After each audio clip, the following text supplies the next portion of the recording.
Joseph-sanではね。Welcome, everyone. We are just letting people in, and we'll start very soon. If Joseph is here, let me know.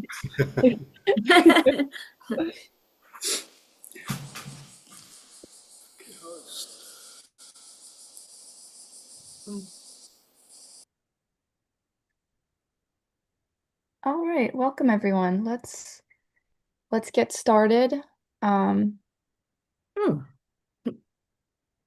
We'll see if Joseph gets here, but we'll get started. In the meantime, all right. Thank you everyone for joining us tonight. This meeting is recorded.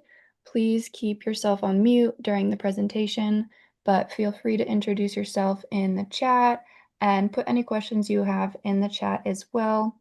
We will address as many as we can at the end during our Q&A. This webinar is hosted by Code Pink, titled Okinawa Occupation and Resistance. I have been looking forward to this webinar for a while. I think it comes at a particularly poignant time as this year marks the 80th anniversary of the end of World War II, the Battle of Okinawa, and the dropping of the atomic bombs on Hiroshima and Nagasaki.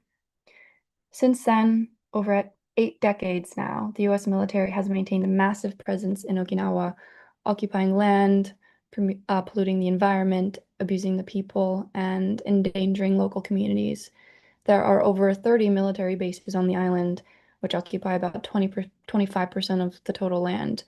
And today, this occupation is increasingly justified by Washington as a response to this perceived China threat, which escalates tension in the region and deepens the burden on the Okinawan people. So this webinar will examine the devastating human and ecological costs of US militarism on the island, from environmental contamination to sexual violence. Okinawan voices have for a long time demanded justice, demilitarization, and sovereignty. And these demands have consistently been ignored by both Washington and Tokyo. So today we will unpack the history and the ongoing consequences of this occupation from some incredible voices who have been very greatly involved in academia and activism on Okinawa. So I don't see Joseph yet. So we will go to our speaker, Hideki Yoshikawa. Hideki is a Nago resident anthropologist teaching at Mayo University and the University of the Ryukyus, international director of the Save the Dugong Campaign Center, and director of the Okinawa Environmental Justice Project. He's the author of several major articles at the Asia Pacific Journal. Thank you so much for joining us, Hideki. Right. Let me see if I can get my PowerPoint up. Let's see. Okay.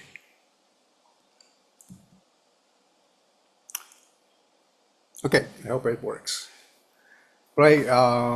Thank you, Megan and Code Pink, for organizing this important webinar. I'm really excited to be here and to have this opportunity to share my experience and thoughts with the audience. I'm Hideki Yoshikawa, and I'm the international director. I'm the director of the Okinawa Environmental Justice Project. The Okinawa Environmental Justice Project aims to address and resolve the issues of the environmental issue, destruction caused by the overwhelming presence of the US military bases on our islands. Today, I speak with a sense of urgency.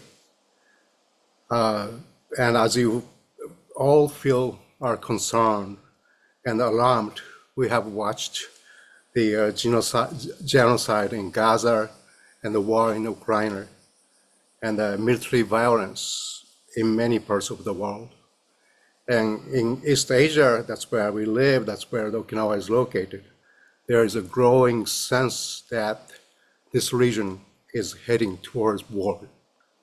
The US and Japanese governments, as Megan mentioned, have been spreading this talk about China threats and the Taiwan contingency. And we have witnessed the intensification of US military training in and around Okinawa. And we have also observed building up of Japanese self-defense forces in the southern parts of Okinawa. We are certainly in a very challenging time, and we need to share our knowledge and experience to address these situations and promote global peace. With that, I would like to discuss the environmental issues arising from the presence of US military bases in Okinawa. And there are so many types of environmental issues caused by the US military, but I can divide them into like two categories for the sake of clarity. So the first category involves the environmental issues related to the existing military bases and the training areas. These include like issues such as noise pollution from military aircraft, as you can see in these photos on the left, upper left. You know, just aircrafts fly over your heads, basically. And we also have the contaminations of land and water with the chemicals such as PFAS, PCB, oil. And of course, the danger of aircraft crashes. It's always there. And then we have mountain fires caused by live firing exercise. And sometimes the bullets came into residential areas. You know, that's really scary. And in the US, most military bases, that's my understanding, are situated away from residential areas or residential neighborhoods. So as a result, you are likely won't experience loud noise from the aircrafts, and additionally, land and water contaminations, if existed, may be limited or controlled or managed to prevent impacts on the local people's daily life. However, in Okinawa, as you can see in these photos, okay, this is the aerial photo of the Futenma Air Base. It's in the middle of a residential area. These environmental issues I mentioned are just unfortunately and frustratingly, it's part of our life, and we always face it, and it's really hard life to live in. These environmental issues remain unresolved, or in many cases worsen due to various obstacles, but mostly the state of forces agreement between the US and Japan. And we have, for example, have a series of civil class action law cases filed by the residents living around the Futenma or Kadena Air Base against the US military for aircraft noise. And the Japanese government, Japanese courts have ruled that yes, aircraft noise does affect the health and the psychological conditions of the local residents. But the courts simply direct Japanese governments to just pay compensation to the local people. They never ordered the US military to stop the aircraft training. And in the case of PFAS contaminations, both the US military and the Japanese government have employed the tactics of denying the direct relationship between the bases, military bases, and the PFAS contamination. At the same time, they restrict the local governments and municipalities' access to conduct independent surveys on the bases. So it's really difficult situations to even reveal to what extent the PFAS contamination being exposed, where this PFAS contamination originated.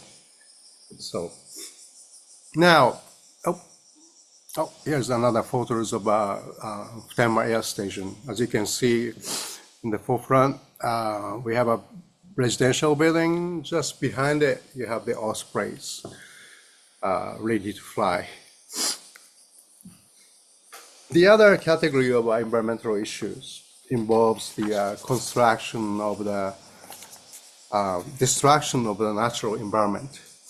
And that's caused by building new military bases and the facilities.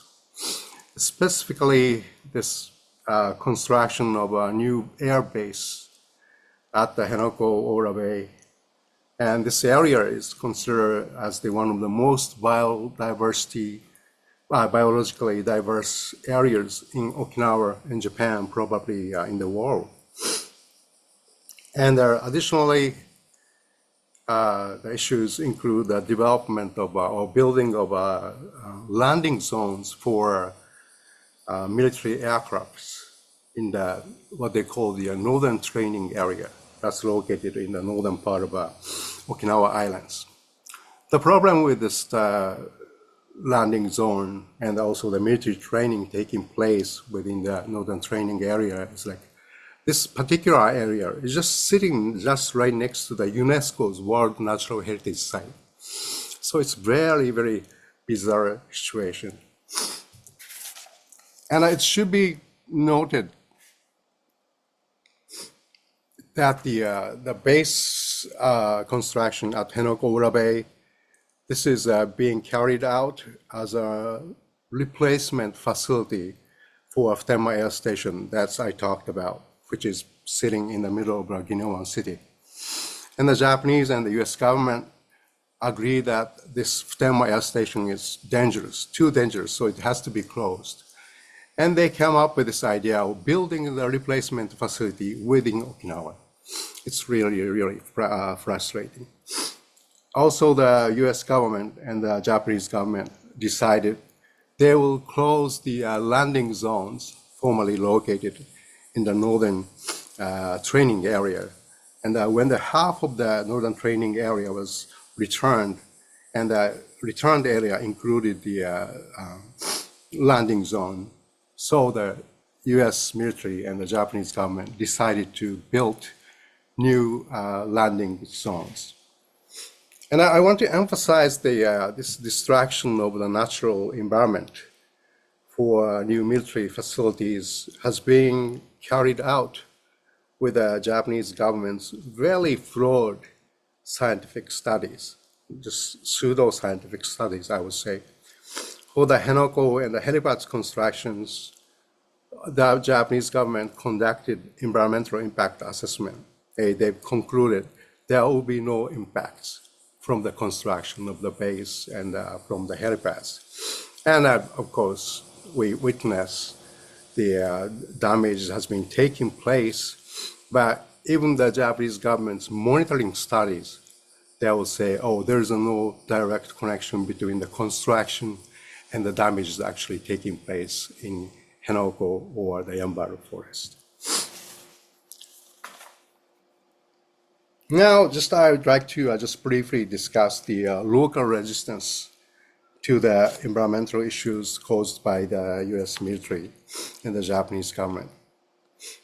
As you can see, we have organized rallies, sitting protests, and petitions, and of course, local residents filed lawsuits regarding the aircraft noise, and as well as some organizations, environmental organizations, have conducted scientific studies to challenge the Japanese government studies. And but because I have been playing the role of internationalizing the Okinawan struggle, that means like bringing environmental experts to the environmental issues of this militarized Okinawa to the international stage, or inviting international experts to examine the environmental damages in Okinawa that are caused by the presence of the US military. So I want to talk about the collaboration between the local and the international people in our resistance. So regarding the PFAS, we have benefited from like a US activist like a Pat Elder, who has been working on the PFAS issues in the United States.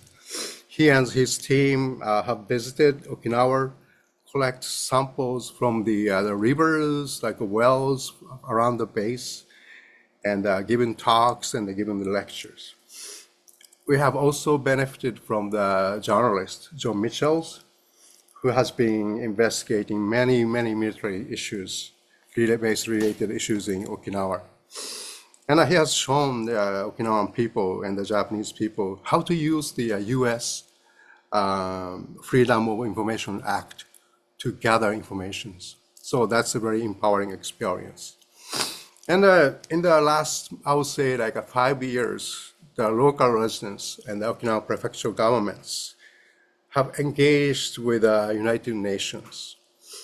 So this is the picture you see it's the picture of our governor Tamaki and the UN special rapporteur on the toxic human rights, Dr. Marcos Orilana. So now we are taking the issues to the UN because we see the Japanese government really doesn't deal with the military issues in Okinawa, or cannot deal with the military issues in Okinawa. And here also regarding our resistance against the military base construction in Henoko and Ora Bay, we have collaborated with the US NGOs like Center for Biological Diversity and Earth Justice. They help us file the lawsuits in the US. The lawsuits we fought like from 2003 to 2020. It's a very long battle. And so the courts, in the end, these lawsuits did not end halt the construction of the Henoko base construction, but in the process, it brought about a lot of critical information from the US side. One of the most, I think, I would treasured information is the reports from the DOD's experts. And this particular reports criticize the Japanese environmental impact assessment. So that was very important documents. And maybe as you can see on the right side, this is the letter from Congressman James Moylan, representing Guam. It was sent to the U.S. Governmental Accountability Office. So it's about a year ago. This letter is also, it's a treasured, I would say, treasured letter, because despite the Japanese government, just they insisting the Henoko-based construction is feasible, it's on the right track, but this letter questions the Japanese government claim whether this construction is possible or not. And this letter asked the GAO to conduct independent studies of the feasibility of the construction site, this Henoko-based construction. Okay, and finally, for our efforts to protect Yambar Forest from the northern training area, we have worked with an NGO called the World Heritage Watch in Berlin, Germany. They really helped us to have a direct contact or direct meeting with the UNESCO and also the International Union for Conservation of Natures.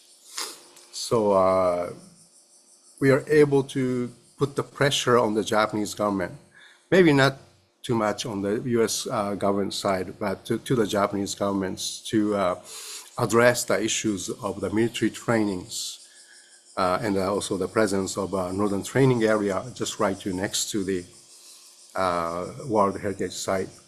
And the Japanese government and the US government had to actually, I would say, had to issue like agreements, the bilateral agreements or bilateral statements saying that they will work together to protect the World Heritage Site.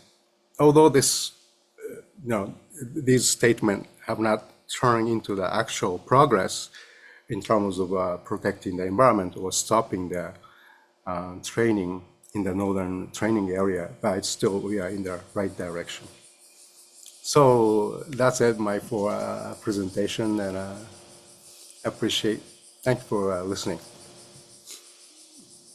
Thank you so much, Hideki. That was really incredible and very informative. If anybody has any questions for Hideki, please drop them in the chat and we will circle back at the end.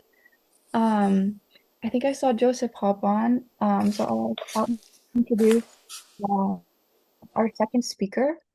Joseph Esetier is an associate professor at the Nagoya Institute of Technology, a scholar of modern Japanese literature, an editorial board member of the Asia Pacific Journal, Japan Focus, and an international human rights advocate. Thank you so much for being here with us, Joseph. It's great to have you. Thank you, Megan. This says that the host disabled participant screen sharing. Can you allow me to share my screen? Yes. Grace, can now, Joseph. Okay, should be good. Should be okay now. Oh, I see.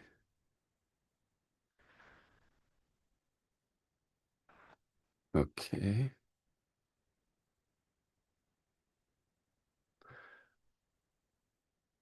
Let's see. How do I?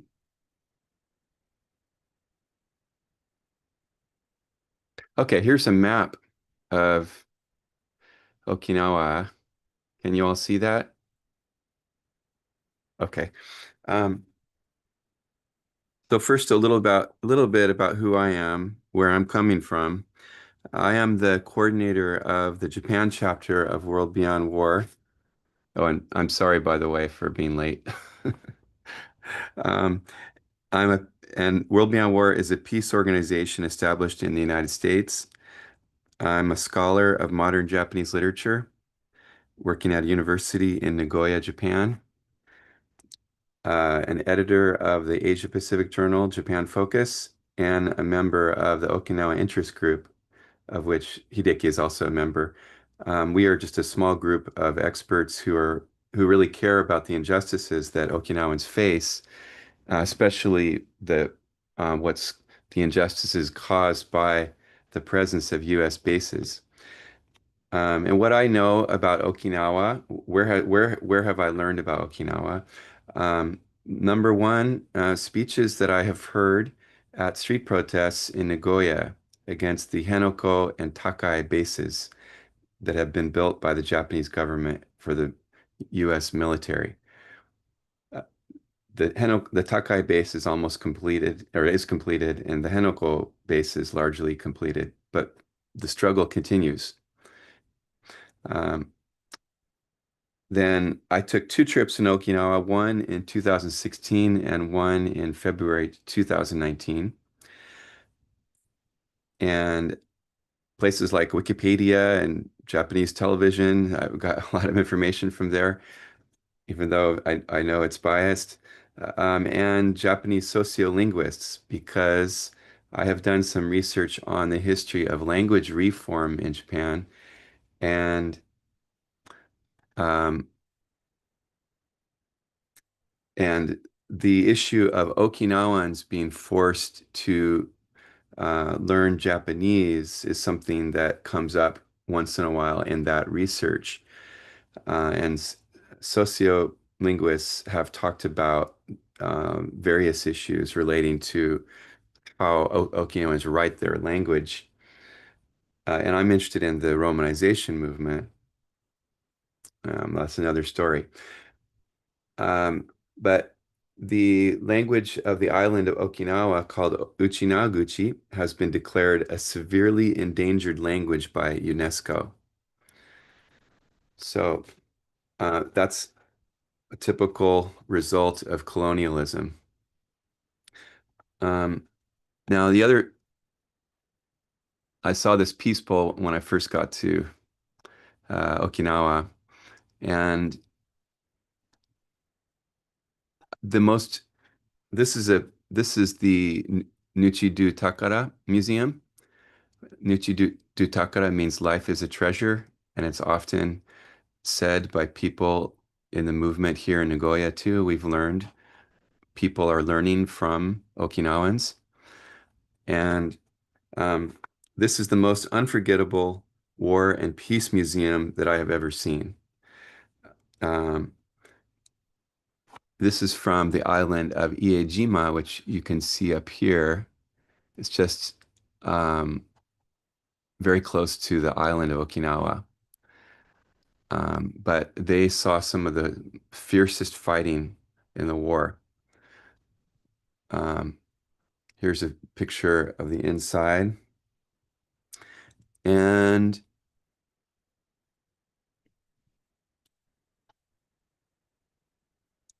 let's see. Here's a photo of a shirt from a child of Okinawa at the end during the war. And there were, if I'm not mistaken, there were bullet holes in this shirt. This is a child that was killed during the war. Um, and according to Douglas Lemus, who you see in this photo, um, Nuchidu Takara, the House of Life is a Treasure, um, which was established by the Gandhi of Okinawa named Ahagon Shoko. According to him, the Allied forces invaded Iejima, and in the ensuing battle, half of the residents were killed. Um, Douglas Lemus is one of the world's experts in Okinawa, and he lives in Okinawa, and he fights for peace. Okay. Now, can you see?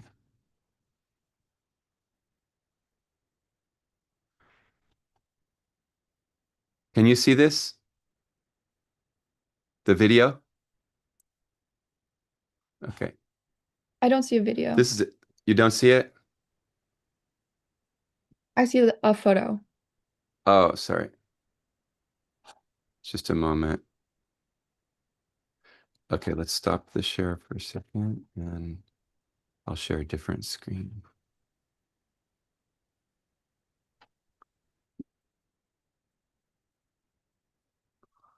Is this it? Safari? Ah, this one.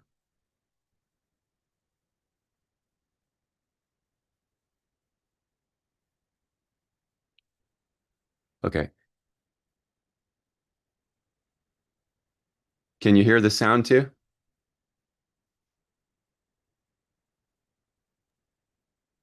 I don't hear any sound. You don't. Okay, do you see the ospreys? Yeah. Okay.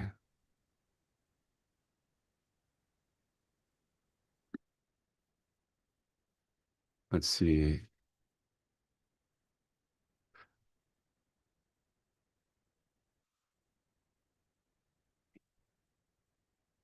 Oh well. Anyway, you could see those are the ospreys. They are not helicopters. They can carry 2 busloads full of people, troops, and equipment. They're giant machines. You can feel the vibration in your chest. That was one of the first things that I saw when I arrived in Okinawa, and I was not close to Henoko yet. So that's something that Okinawans have to live with on a daily basis. Okay, now we have to go back to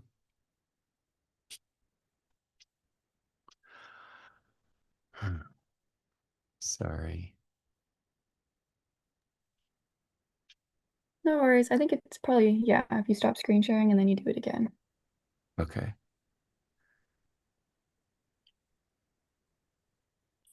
Mm,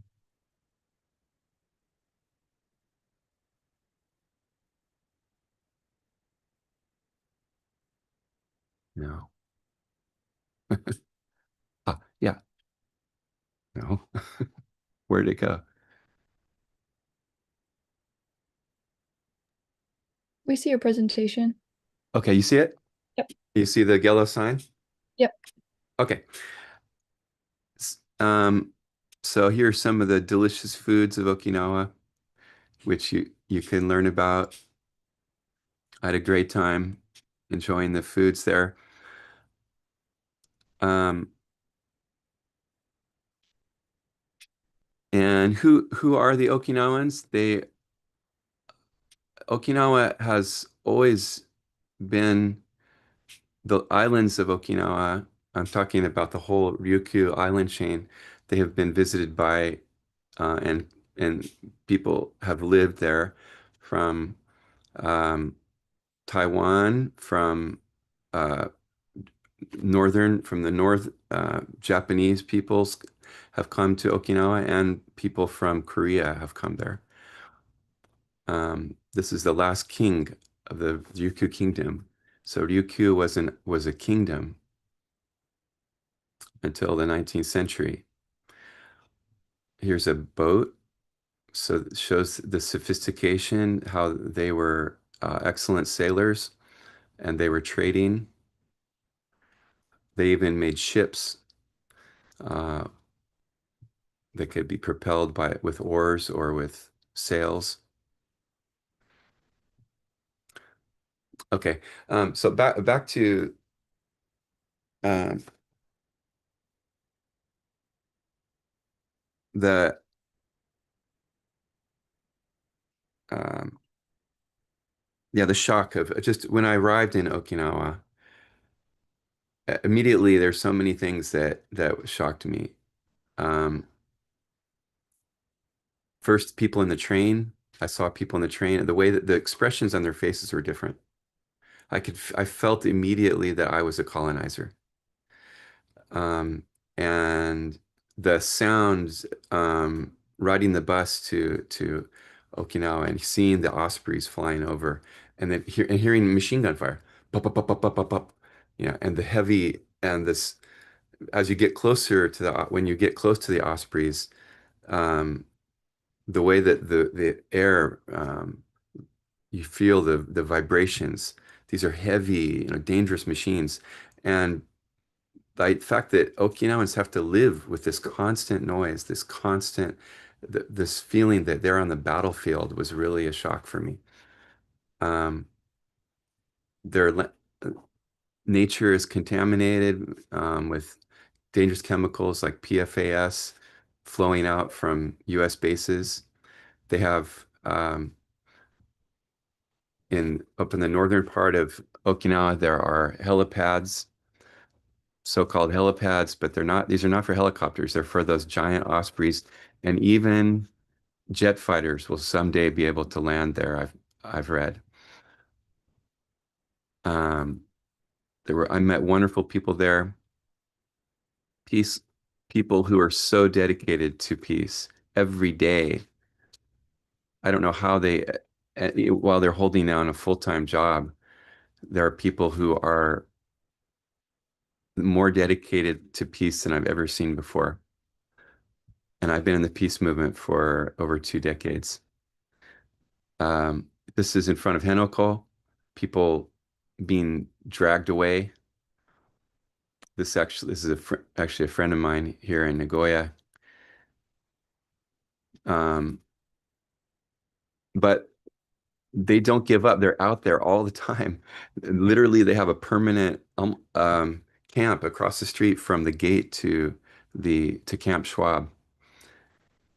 Um, here is I met the author of this book while I was there, Catherine Jane Fisher, who is a victim of sexual violence by a soldier, U.S. soldier, and she wrote about her experience, and she's been fighting.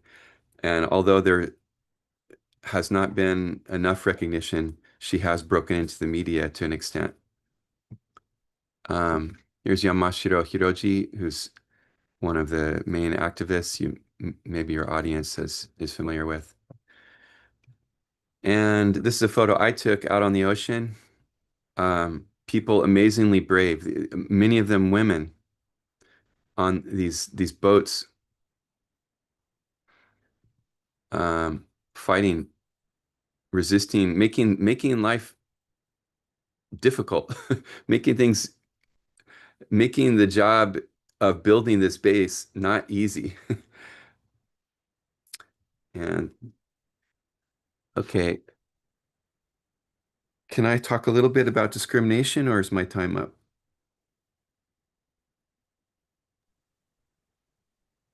Can you hear me, Megan? Yeah.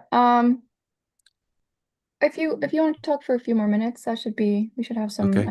for. Oh, okay.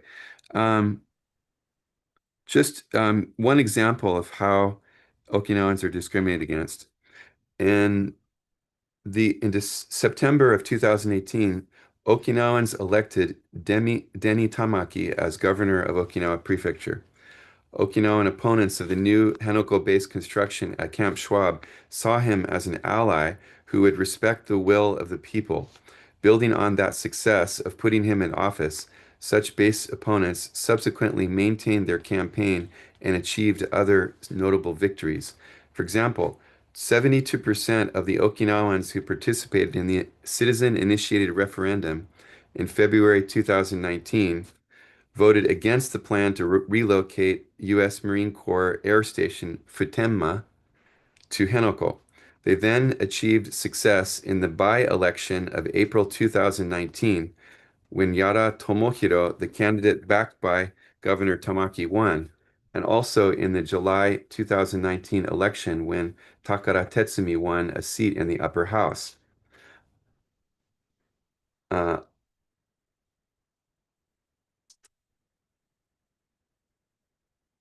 and even from 2019 and 2020, they continued the struggle. And after all this success, after Okinawans had expressed their will in a fair and democratic way, the central government of Japan simply ignored them. According to the local newspaper, the Ryukyu Shimpo, the Abe administration ignored the will of Okinawans against the new base construction in Henoko, even as their will was demonstrated in national elections, gubernatorial elections, and a prefectural referendum.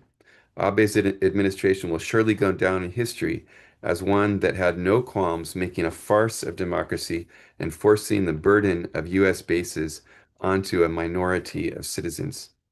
That's an editorial in a newspaper. Um, but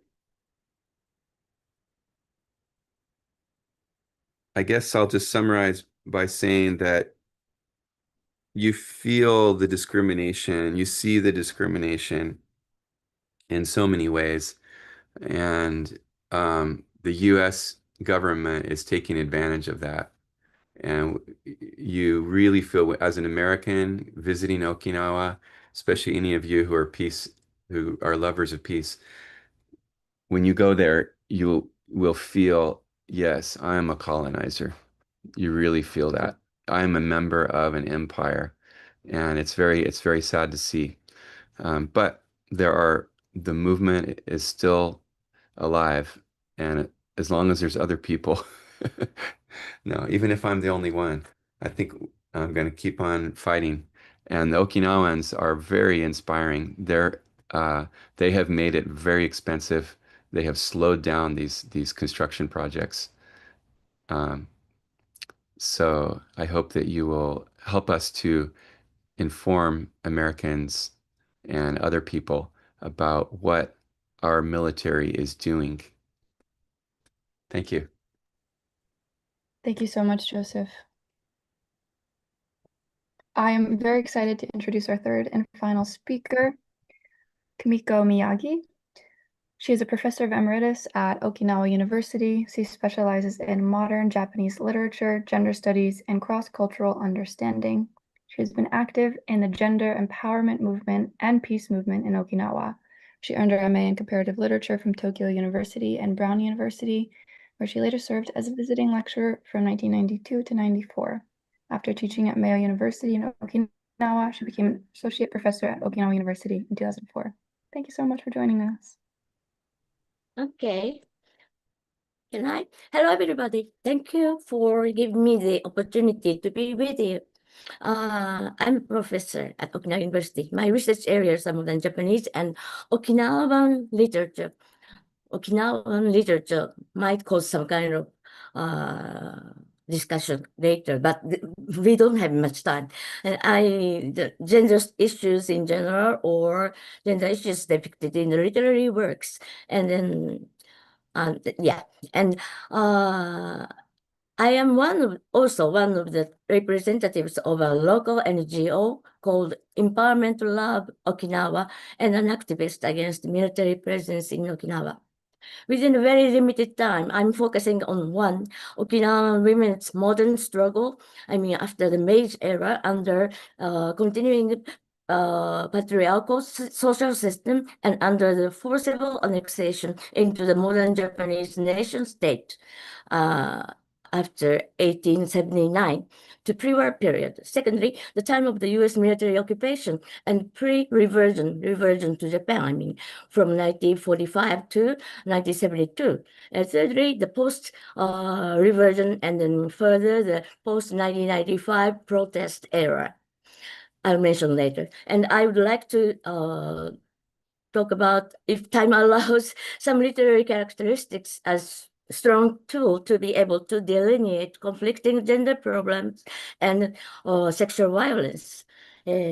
First, male dominant social system had been persistent for a long time, from pre-modern time. However, annexation into Japanese central government brought Okinawa men some kind of sentiment of being deprived of their sovereignty. Their pride of controlling their own society, including even control over women. Some men, particularly those who had served for the kingdom of the Ryukyus, felt desperate about losing their own social status in the new system of Meiji and got indulged in the laziness or self-abandonment. On the other hand, women had to work hard as breadwinners of family, oftentimes bearing sort of irrational domestic violence from their husbands. That has continued, in a sense, to the present day due to, for example, economic and political inferiority compared to that of those of mainland Japan, sometimes keenly felt by men.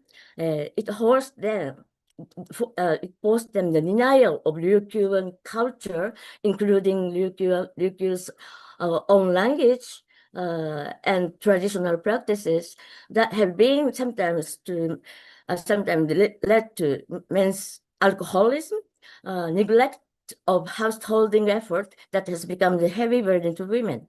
The suicide rate of Okinawan men, even now, is set to high among those that of other prefectures. It is said to indicate the difficulty to attain self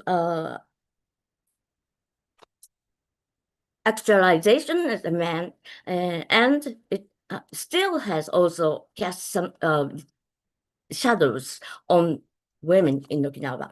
Secondly, 7 years after the end of World War II in 1945, Japan was allowed to be independent, so-called sovereign state, based on the U.S.-Japan Security Treaty, while the emperor told the U.S. that Okinawa could be the U.S. territory for almost forever, and actually Okinawa was under the U.S.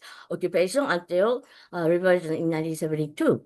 We used dollars that time, and the U.S. High Commander in Okinawa had stronger authority to govern than the Okinawan top leader called Chief Executive of the Government of the Ryukyu Island. Soon after, and from the wartime, Okinawan women had to face the risk of violent rape and often killing by notion of hunting by the U.S. military personnel. It has been pointed out that the military sexual violence originated from affirmative and also arrogant notion of hurting the enemies and the women to be the demonstration of this apparent superiority in power.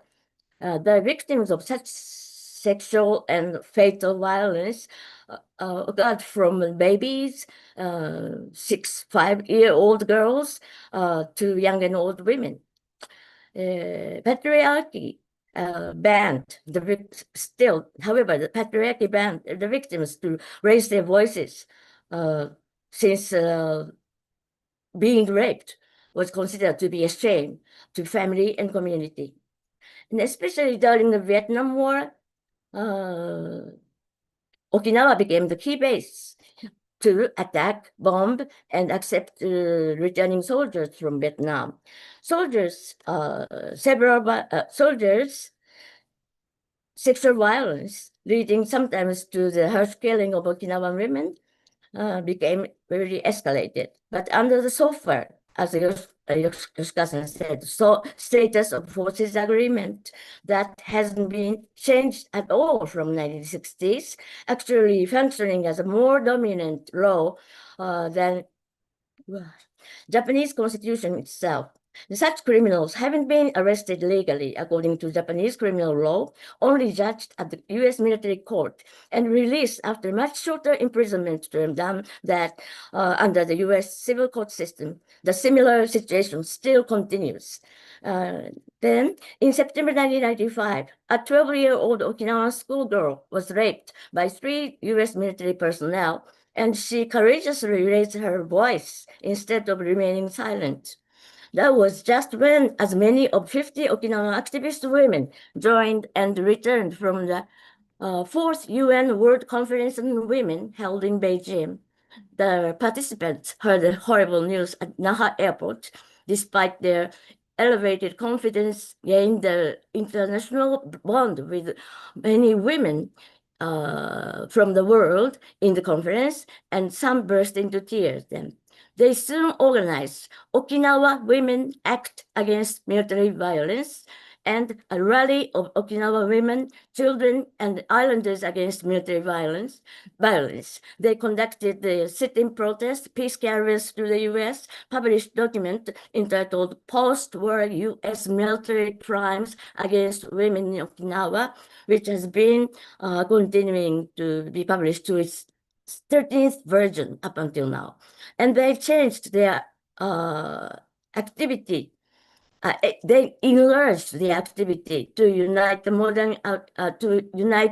with the women outside Japan, including the US, the Philippines, Guam, Korea, Ecuador, and so on, to share the effort to resolve similar US military sexual violence problems worldwide. And unfortunately last year, a girl under the age of 16 was sexually assaulted by an American airman, and there was a huge protest rally in December, which was organized mainly by women and the youth, including high school students. In the rally, one Okinawan female participant in CEDAW, Convention on the Elimination of All Forms of Discrimination Against Women of the UN, reported that the gender violence due to the US military presence was recognized there, and the final official recommendation was issued for the first time at the UN. No, I don't have time. With regard to so-called Okinawa literature, that I would like to focus on very much, but I don't have time. I do not enough time, really, to introduce each work minutely in this occasion. I would just introduce 2 books of English translation of Okinawan modern literature. One is Southern Exposure, Modern Japanese Literature of Okinawa from University of Hawaii Press, and the second, Island of Discontent, Okinawan responses to Japanese and American power from Roman and Littlefield publishers. And I present a quote. I'd like to present one quotation from the latter, the second book, written by Michael Mulaski, connecting the characteristic of Okinawan literature to the historical context as follows, and as I have stated. Quote, as crucial in shaping Okinawa's sense of difference is its distinct historical experience. Okinawans remember being treated as inferior by Japan's pre-war colonial policies, by the nation's wartime military policy, and the actions of its soldiers on the Okinawan battlefields, and by Japan's secret negotiation with the United States that left Okinawa under American military occupation while the rest of Japan was liberated. And of course, by today's massive U.S. military presence, which derives in part not only from American government pressure, but also from Japanese official complicity. Finally, I hope that we can share the sympathy and empathy for the agony of women and share the future to attain measures to eliminate the violence against women by all means. Thank you very much for hearing. Thank you. Thank you so much. And sorry for the lack of time. I apologize. But thank you so much for doing the best you could. And I know you have a meeting after this, so no worries if you need to drop off. But we did have some questions in the chat that I'd like to get to, a couple of them at least. One question, and anybody can take this, is I hear the Japanese economic situation is really hurting. Do these army bases provide any revenue for the country? Good questions. I mean, I think it would be interesting to hear kind of your perspectives on, why exactly is Japan so complicit in the U.S. Military bases and occupation. Whoever would like to start. I'll just say one quick. Go ahead, Hideki. No, go ahead. Joseph. Just one basic fact: the bases are a very small percentage, like 3 or 5% of the economy in Okinawa, and the tourist economy was actually far larger. So, Mae Domardi, a journalist by the name of Mae Domardi, has written about this, the economics of it. And it actually, the bases really are minor. They are a very minor benefit economically. That's my impression from what I've read from Mae Domardi. But what do you think, Hideki, about that? Yeah, I think that I agree with what Joseph said. But yeah, of course, in the past, like during the occupation of the U.S. military, I mean the U.S. military's occupational era, and also right after the reversion of Okinawa to Japan, at that time, the military, what we call the kichikeizai, or military economy, or basically it's a war economy, it's contributed a lot to local economy, maybe like 20% more, by hiring the local people on the basis, cleaning up the, housing or whatever.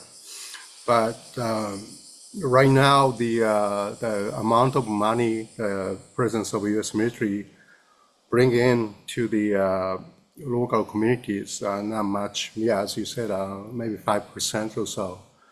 And then when you look at the, the land that taken up by the U.S. military, and when you look at the land which was returned and then converted into the commercial areas, land returned it, becoming the commercial area, makes lots of more money, contributed a lot to economy. But at the same time, I have to say, I mean, there's lots of people with the power who benefited economically from having bases, on the Okinawa. That's the Landlord. yeah, landlord, and also the like the Japanese government just pay like local municipalities which host the military some kind of a compensation money. That sort of makes some people wanting to keep the bases as they are, which is very unfortunate. Thank you so much. Another interesting question from someone in the chat was, are there any existing networks or scholarly frameworks that facilitate cooperation between anti-base movements in Japan, South Korea, the Philippines, and any other host nations? That's a good question. I don't think that the networks are very strong between Japan and Korea, especially. But Korea U.S. networks are fairly strong, and then U.S. Japan networks are somewhat there. But when I was in Okinawa, I was surprised that how there I met some Koreans there who are involved with anti-base struggles in Korea. And I was surprised how international Okinawa is. So if there is a network, the core of it would be in Okinawa, not in Tokyo. That was my impression. Yeah, for example, last year we had a very large conference between Okinawan and mainland and Korean women with the theme of to think about consider the comfort woman, so-called comfort woman, maybe sex slave during the war. And then Okinawan women and the Korean women have a strong bond in each other. And then we have been pursuing the program that kind of sexual violence in terms of sexual violence for quite a long time, I think. And it is continuing still. And then we are going to have the conference this year too. Yeah, I think we have networks. I think it's well established networks between Okinawa and Japan and of course beyond. But at the same time, the strength in terms of challenging the authority, of the networks is not as strong as we hope to be. But we have networks.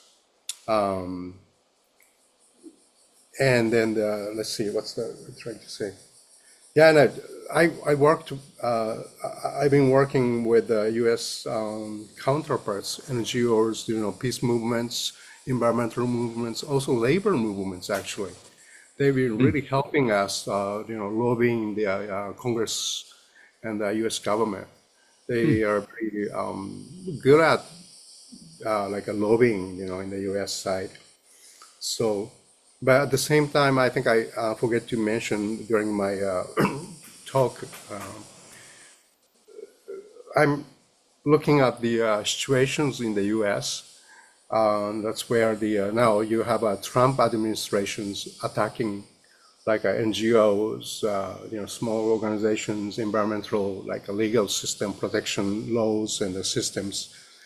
And in the past, we really can rely upon U.S. counterparts for advice, for network and putting our work together. But sometimes now I really worried and I wonder and how they've been doing.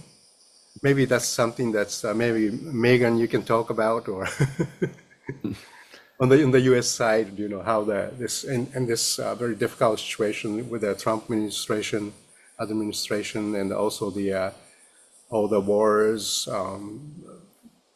occurring at the same time and how you sort of navigate.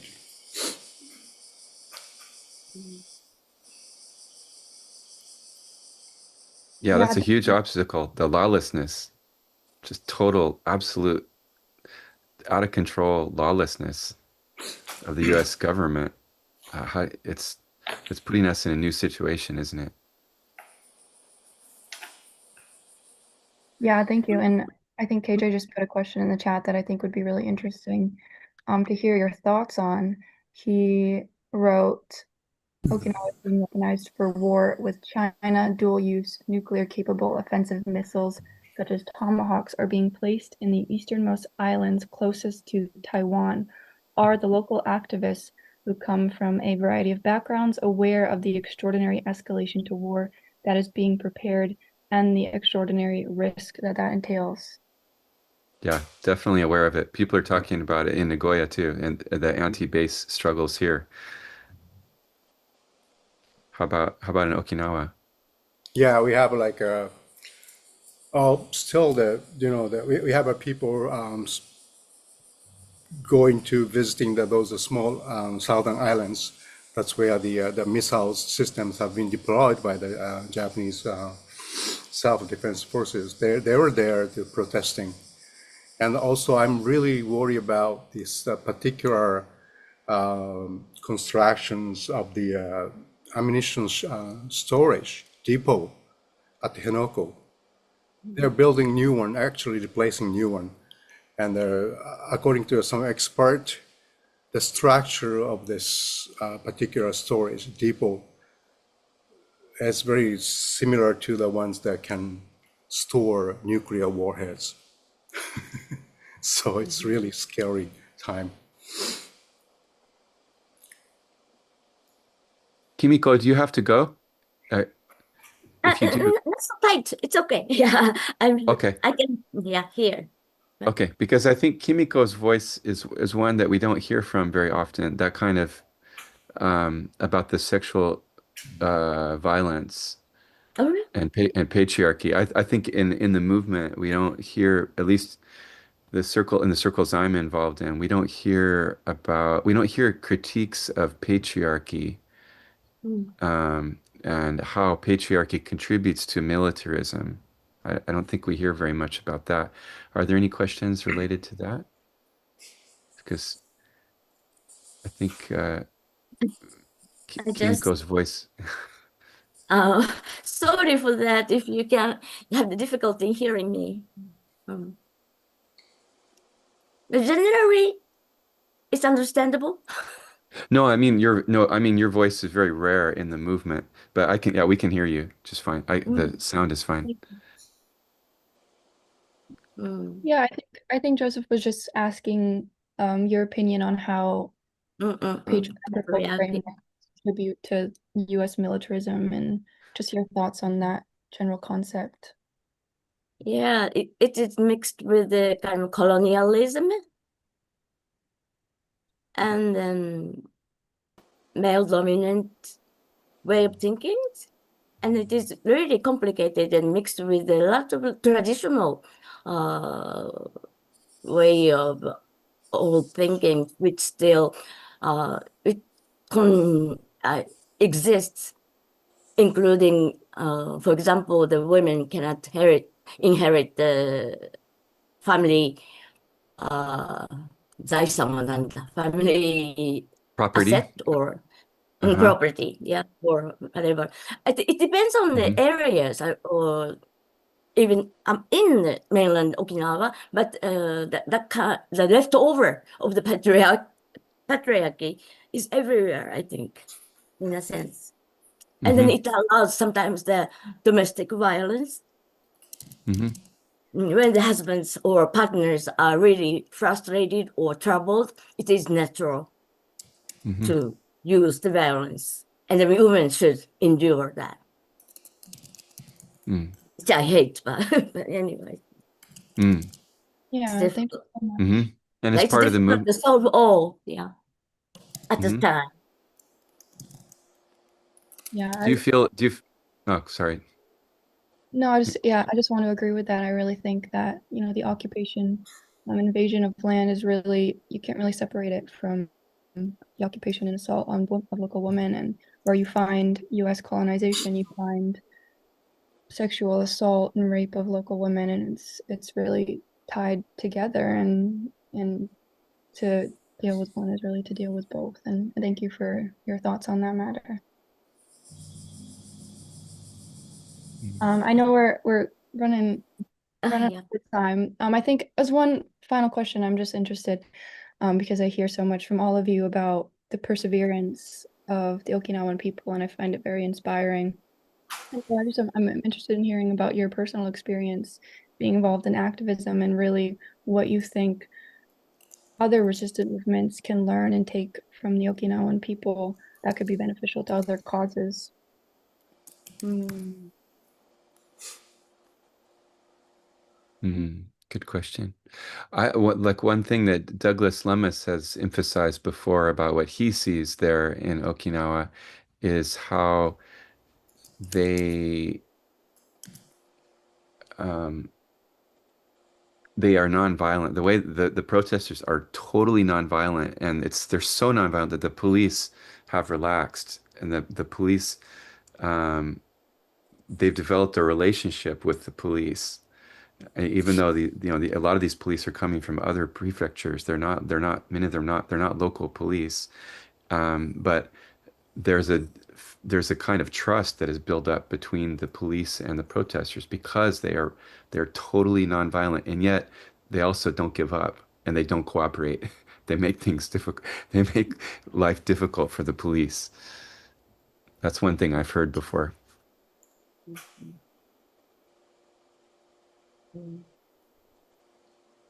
Yeah, I think in many ways that we don't have weapons to fight actually, like physical weapons, like guns or anything like that. So, and having them doesn't empower us. That's my understanding. It's yeah, it's like having weapons that will lead to more violent situations. It's so. That's how I see it. That's how what we learn, and this idea I think applies to the countries and the regions as well. Yeah.